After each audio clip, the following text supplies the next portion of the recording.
Tonight on News 22. Border disagreements could turn into a government shutdown. Shelby Cab introduces you to a dog owner with a winning history. And permits are on sale to get more real-life Christmas trees. All that and more on News 22 Wednesday. Serving southern New Mexico, this is the award-winning KRWG-TV News 22, where news matters. Good evening, everyone. I'm Diana Castillo. And I'm Kelly Garcia Moreno. A man who police say went on a brutal crime spree through Las Cruces and El Paso is in jail, in Florida tonight. And the elderly people he accused of assaulting are recovering. Police say 38-year-old Jason Gibson of Mesa, Arizona, was captured in Daytona Beach, Florida, after he crashed a stolen car in a parking lot. Investigators say on November 21st, Gibson broke into a house in Encantada Park and beat up the 86-year-old man who lived there. The next day, the man's 64-year-old daughter and a female friend went to visit the house where police say Gibson ordered the daughter to tie up her friend and forced the daughter to drive him to El Paso. Later, police say he broke into a home in El Paso where he killed one man and wounded two other men. He is now facing extradition in El Paso and Las Cruces. A former Las Cruces U.S. Customs Border Protections officer is facing time in prison for falsifying a report and obstructing justice. 32-year-old Christopher Holbrook admitted to initially sweeping the person's legs from under them, causing them to hit their head on the floor. Investigators say he lied at first about how violent the incident was. Holbrook was sentenced Tuesday in Las Cruces Federal Court to 12 months and a day in prison, followed by 2 years of supervised release. Being safe in the event of a school shooting is now more important than ever. The NMSU Police Department held an active shooter workshop at Dominici Hall earlier today to help students prepare in case of emergencies, particularly the KISSes or Keep It Simple Under Stress principle. The concept is designed to help students survive during a shooting incident. So it really doesn't feel like fall lately because it's been so sunny. I know, and Vicky is next with your first look at weather. Thanks, Diana. This is Victoria Valderrama with your current conditions. Let's see. Well, today we did have a very good temperature of 59 degrees with some clear skies. We have winds right now coming from the southwest at 11 miles per hour. Humidity is at 22%, our dew point at 20 degrees, and our barometer reads at 29.84 inches. Today we did have a high of 71 degrees, pretty warm, and we woke up to a low of 37 degrees. The average for today is 62 degrees. But traveling back in time in 1998, we did have an all-time high of 71 degrees, just like today, and in 1976 we had an all-time low of 42 degrees. We had no rain today, so our yearly rainfall stays at 7.22 inches. That's all for your current conditions. Back to desk for more news. A year ago yesterday, the city of Las Cruces was mourning the death of longtime police officer J.R. Stewart, who was killed during a police chase of two suspects in a vehicle. But 1 year later, instead of mourning, his friends and family were on campus establishing a scholarship in his honor. The new scholarship fund will benefit children and grandchildren of law enforcement officers in Doña Ana County. Members of the J.R. Stewart 141 Foundation and the Las Cruces chapter of the Armaduras Law Enforcement Motorcycle presented a ceremonial check totaling $13,125. The migrant caravan's journey to the U.S. border started months ago, but it has become a controversial political issue. U.S. President Donald Trump claims that many of the Central American migrants are, quote, stone-cold criminals. But the photographer who traveled with them has a different perspective, one of parents and their children, desperate for a better future. Spencer Pratt spoke with CNN Tuesday and shared his takeaway after traveling with the migrant caravan. I've been covering news for Getty for about 20 years, of numerous war zones and the such, and I really wasn't almost mentally prepared for what I saw. It was really disheartening. Border issues continue to be a big issue in the national stage. At the center of the fight, funding for President Trump's long-promised southern border wall. Omar Jimenez is in Washington with the latest on the funding. A little more than a week. That's all the time Congress has to avoid a potential government shutdown, and there's a big wall in the way. The wall. We want to finish the wall. We got to get funding from Congress. And in a new interview, President Trump tells Politico if Congress doesn't appropriate $5 billion for a border wall, he would totally be willing to shut down the government.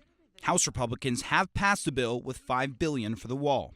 We've seen what is happening along the southern border. I'm hopeful now that that changes and that we can solve this problem and make sure our borders are secure. And everybody realizes our immigration system is broken and that we can solve this problem once and for all.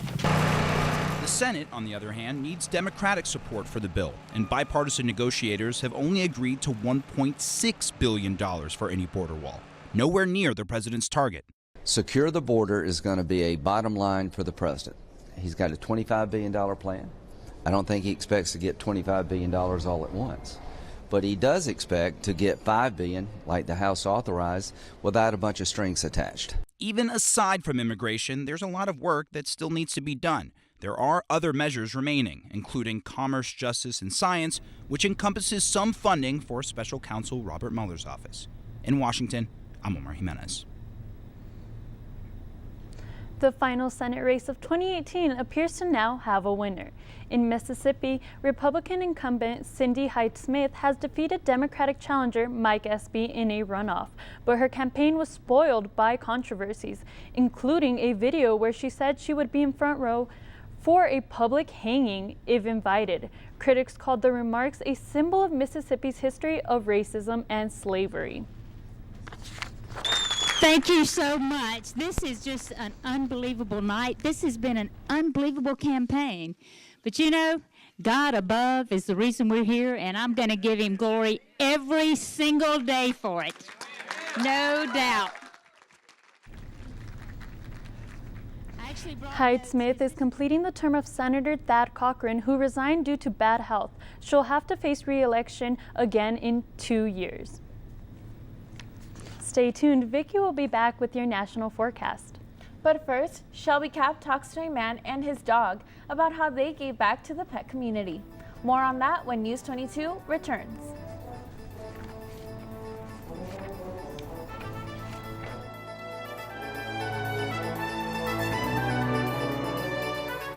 A new chapter begins.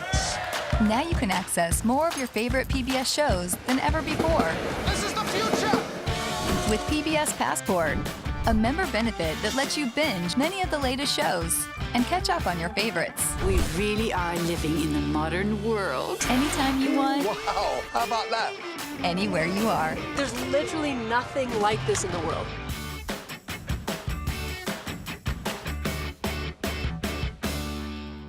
I want young adults to know that the world is a much bigger place than just the spot that they are occupying at this time. And PBS presents that in a very positive manner.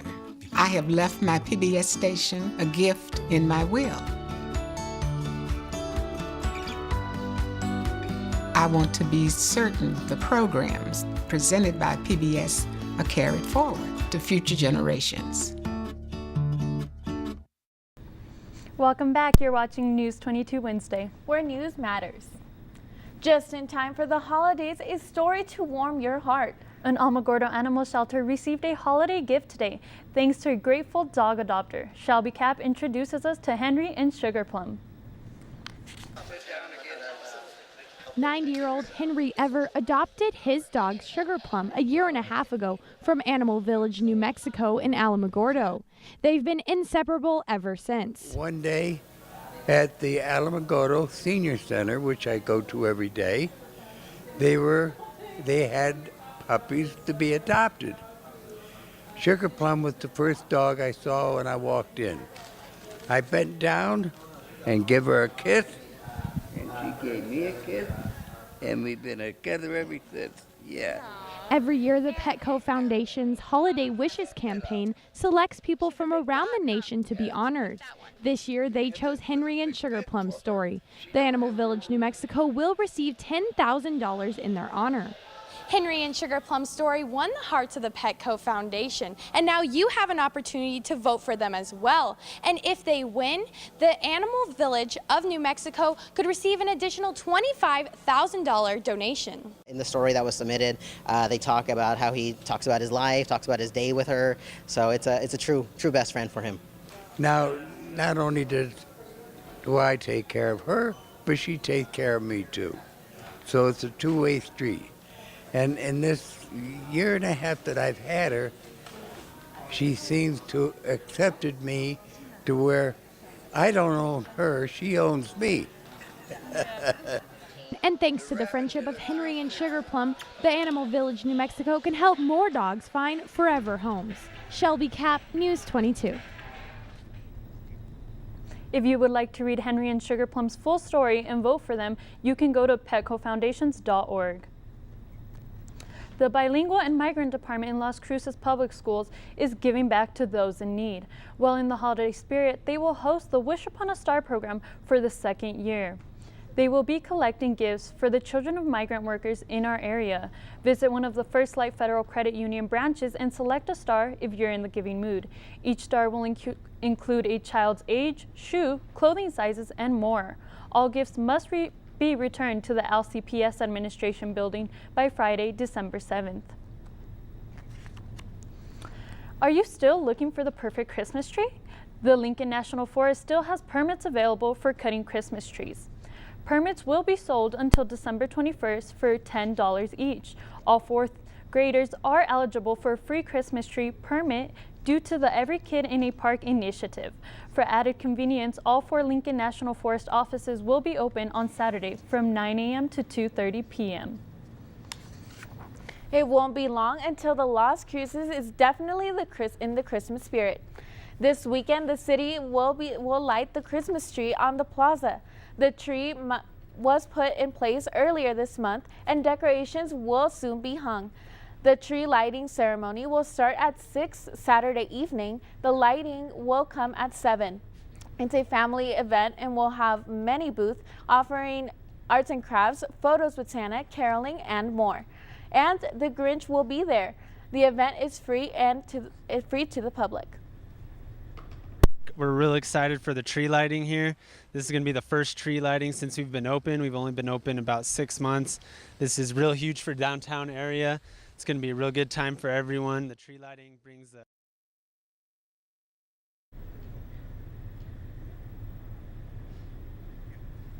Las Cruces is hosting a blood drive with the United Blood Services and Doña Ana County. Friday, December 7th is when it will take place and the Doña Ana County Government Center. Each holiday season, United Blood Services notices its blood donations fall to critical levels. Doña Ana County invites residents to give the gift that keeps on giving. The blood drive will be from 8 a.m. to 12:30 p.m. with appointment slots available every 20 minutes. Breaking up is hard to do, but for some it seems impossible. They can convince themselves of a million reasons to stay with a partner that they're just not that into anymore. In today's Health Minute, Andrea Vasquez explores why someone just can't quite break away. There comes a time in every relationship when one or both of the partners wonder if their union will last forever. Some relationships continue even though the couple no longer feels fulfilled or happy. So why is it hard for some couples to just pull the plug? 2 recent studies set out to answer the question, why would someone stay in an unhappy relationship? The studies followed close to 1,900 people for 8 to 10 weeks. In both studies, the more dependent someone thought their partner was in the relationship, the less likely they were to break up. Concerns about kids, finances, lifestyle, and community standing can also influence a person's decision to stay in an unfulfilling relationship. But studies show that not wanting to hurt the other person's feelings was the main reason they stayed. Therapists say this approach doesn't do anyone any good and can actually be selfish because you're taking away your partner's right to make a choice. Instead, be honest. There's no guaranteed way to break up without causing some pain, so the best thing you can do is to tell your partner the truth and make sure you take care of your own mental health. For today's Health Minute, I'm Andrea Vasquez. A new proposal has been made to make Route 66 the road that connects Chicago to Los Angeles as a National Historic Trail. U.S. Senator Tom Udall introduced a bill that would amend the National Trail System Act in order to help boost cities and small towns that sit along the historic Route 66. Route 66 was one of the first roads in the United States highway system. It ran through 8 states, helping tourists find friendly diners in small towns. After other highways were built, the use of Route 66 dropped. There's nothing like driving on a nice sunny day. I know, and we've been having a few sunny days, but let's see how the rest of the country is doing. Vicky is next with our national forecast.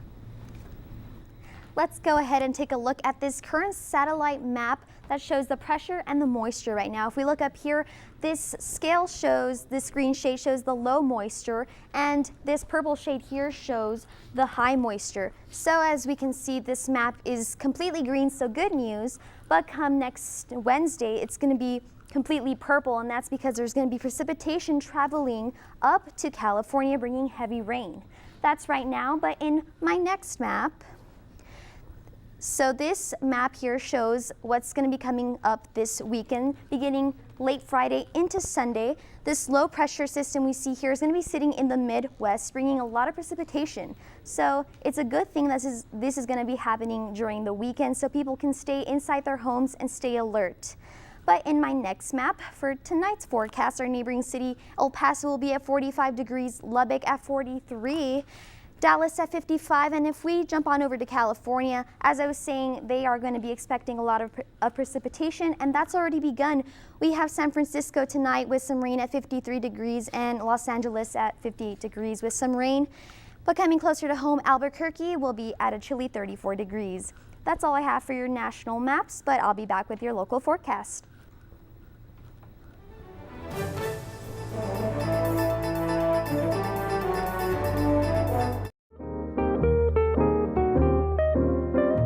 Fresh Air with Terry Gross, weekday mornings at 11 on 90.7 FM and streaming live on KRWG.org. Next time, Antiques Roadshow discovers that the sky's the limit for finding treasures in Albuquerque, New Mexico. My God!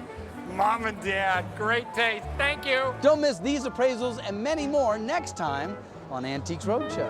Monday at 7 p.m. on KRWG-Public Media. Next time, Antiques Roadshow is discovering the hidden treasures of New Mexico. You look like you're awfully excited. I wear them as like junk jewelry. Just made my day. No. Whoa! Holy moly! Don't miss our visit to Albuquerque next time on Antiques Roadshow. Monday at 8 p.m. on KRWG-Public Media. Welcome back. Now we're going to take a look at temperatures across New Mexico. Right now, Farmington is at 45 degrees, Santa Fe at 41, Clovis at 55, Roswell 58, Las Cruces right now we're at 59 degrees, and Deming at 55. Tomorrow across New Mexico, Santa Fe will be at 51 degrees, Clovis at 68, Socorro at 63, Ruidoso, chilly at 59 degrees, Roswell at 75 degrees, and Deming at 71 degrees. In our neighboring cities, Alamogordo tonight will have clear skies with a low of 38 and tomorrow a high of 67 degrees. In TRC tonight, clear skies as well, a low of 38 and tomorrow a high of 69 degrees. In Silver City tonight, a low of 34 and tomorrow at 61 degrees. And here in the City of the Crosses, we will be having clear skies with a low of 37 degrees and tomorrow a high of 70 degrees. That's all I have for your local temperatures, but I'll be back with your 5-day forecast. We now know the identity of a pilot who crashed near Santa Fe. That's the first story in tonight's Southwest Minute. A pilot who passed away in a plane crash near Santa Fe has been identified as 73-year-old Larry Nelson from Wheat Ridge, Colorado. Nelson's aircraft went down near the Santa Fe Municipal Airport while trying to land Monday evening. Officials said the Nelson was the only occupant of the plane and was not in contact with air traffic controllers prior to the crash. Federal investigators are still looking into what caused the crash. The search is on for an Air Force Academy cadet candidate who went missing in Colorado last week. The Academy says 20-year-old Micah Tice was staying in Colorado Springs when his parents last spoke with him. The last time they talked, Micah said he was going on a hike. His last phone signal was received Saturday near I-25. Rocky Mountain National Park said rangers found Tice's vehicle at the Longs Peak trailhead Monday. The Centers for Disease Control and Prevention confirms cases of polio-like disease in 31 states. The CDC identified 286 cases of the disease. The CDC says more than 90% of the patients since 2014 have been kids younger than 4 years old. With today's Southwest Minute, I'm Shelby Kapp. I heard a new soccer team is coming to New Mexico. That's exciting. Michaela Romero is next with sports to tell us more. Thanks, Kelly and Diana. Coming up in sports, there is a new semi-pro soccer team about to start their season here in New Mexico. We'll be right back with News 22 Sports.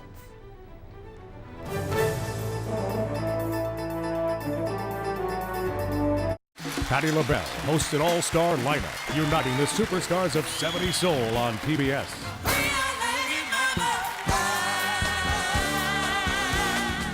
Always and forever. Woman, take me in your arms, rock me, baby. You make me feel. Friday at 9:30 p.m. on KRWG-Public Media. You've heard about the magic of Oaxaca. In season 6 of Patty's Mexican Table, I'm finally bringing you here. The food from Oaxaca is so rich in history, and it's such an inspiration in my kitchen. You're gonna join me in all my Oaxacan adventures. It tastes incredible. Thursday at 2:30 p.m. on KRWG Public Media. This is KRWG-TV News 22 Sports. Welcome back. I'm Michaela Romero, and let's talk sports. It's time for the I-10 rivalry to face off again, but this time in El Paso. The Aggies are looking to defeat the UTEP Miners for the second time this season. The game is set up to tip off tonight at 7 p.m. at the Don Haskins Center. New Mexico State is looking for their 9th straight win over UTEP to sweep the Miners for the 4th consecutive season. New Mexico State students are looking forward to the game tonight and hope the Aggies will win. I'm going to the UTEP game tonight. I'm super excited. It's going to be a great game. Yeah, they beat UTEP earlier this year, so I think they'll be able to do it. Looking at their season, how they're doing, they've been performing well. The guys are doing great, and we've beat them before in the past, so I'm high hopes for them. I'm going to the UTEP game tonight. I'm super excited. It's going to be a great game. Yeah, they beat UTEP earlier this year, so I think they'll be able to do it. Looking at their season. And another sport that will soon start up after coming back from winter break is indoor track. The women have been preparing for their season for quite a while. Now their hard work will soon pay off. They will be getting a few more weeks of training back in their hometowns before heading back to Cruces a week before classes start. Head coach Doug Reynolds is excited to see his team's hard work pay off. Preparing for indoor season both mentally and physically. Mentally right now we're all trying to be really positive and excited for the season, and then physically we're at the end of our fall season and we've all been training so hard, so we're just ready to start getting the results and showing what we've all been working for. It may still be cold, but that doesn't stop the New Mexico State women's swim team from diving in. The women had a meet a few weeks back with Lumberjack Invite in Flagstaff. It was a tough weekend of competition for the Aggies, but the Aggies have had more time to train since then and are determined to come back and defeat CBU in December. Major Arena Soccer is coming to New Mexico. A new team is coming to Rio Rancho's Santa Ana Star Center. The team will be called the New Mexico Runners. Arena Soccer is 6v6 with many final game scores in double figures. The Runners will play in the Major Arena Soccer League's lower division. They are among 11 teams and more are expected to be added. They are in the Western Division with 5 other teams as of right now. Many of the new players are from local areas, including high schools and people from UNM. They kick off their season this Saturday at 5 p.m. at the Santa Ana Star Center as they take on Colorado Inferno. A team has gone viral for a table tennis shot block. This happened in Norway during a match at the Trondheim Table Tennis Club. It shows us that even in ping pong, we shouldn't just give up. A fast shot forces 15-year-old Chris Chen to the floor, but that doesn't stop him. Chen ended up losing the point, but he won the spotlight as the best block of 2018.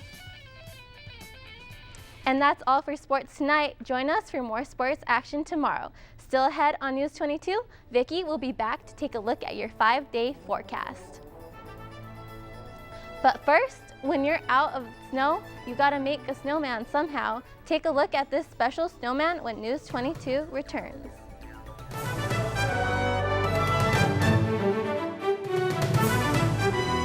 Buongiorno, I'm Lydia Bastianich. Join me for a new season of Lydia's Kitchen right here on public television. Chin chin. Learn how to celebrate Italian style, the Lydia way. Tutti a tavola a mangiare. Come on.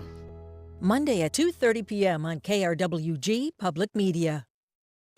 I'm Curtis Stone, celebrating from Seattle to Santa Fe. I'm Michelle Bernstein, partying it up in Puerto Rico. I'm Pete Evans, eating in Italy and feasting in France. Someday. We're throwing a party. And you're invited. Sunday at 4 p.m. on KRWG-Public Media. This month in Passport, your on-demand library of the best of PBS. How can this house of secrets ever be called a home? You would be signing his death warrant. Is that what you want? I'm going to be exploring using laser technology to reveal the secrets of the ancient world in a whole new way. He said, "Welcome home." It was just a powerful moment. These and other shows are available with Passport. Become a member of this PBS station. Sign in and start streaming today. You've heard of a snowman made of snow, but what about one made of tumbleweed? Placing the tumbleweed snowman near the I-40 is a tradition that dates back to 1995. For many in Albuquerque, this tradition is a kickoff to the holiday season. The snowman is nearly 12 feet tall and 8 feet in diameter. The snowman catches the eye of New Mexicans and tourists from out of the state. It will be removed on January 2nd, 2019. What our 5-day forecast is going to look like. So you guys, today was really warm, but there's going to be a cold front coming in tonight. So be ready for those cold temperatures, and at night it's going to be really cold. Thank you for joining us tonight. I'm Kelly Garcia Moreno. And I'm Diana Castillo. And I'm Victoria Valderrama. Good night. This news brief in Espanol is brought to you by Noticias 22, Spanish language news for southern New Mexico and West Texas. Noticias 22. Buenas tardes y bienvenidos a este breve informativo de Noticias 22. Francisco Soto con ustedes. La policía de Las Cruces ha acusado a un hombre sospechoso de robar una mochila y una computadora en una iglesia local. Años es acusado de robo de más de $500. La policía de Las Cruces se enteró el 6 de junio del 2018 que alguien robó una mochila que contenía una computadora en la iglesia Calvary Chapel 3 en la calle Batten Memorial West. El propietario de la mochila publicó imágenes de la cámara de vigilancia en las redes sociales. La publicación circuló las redes y varias personas identificaron al sospechoso como Eric Martín Carnero. La policía repasó las fotos y la compararon con una foto de Carnero. A principios de noviembre se emitió una orden de arresto contra Carnero y Carnero se entregó a la Corte de Magistrados ayer por la programado una cita en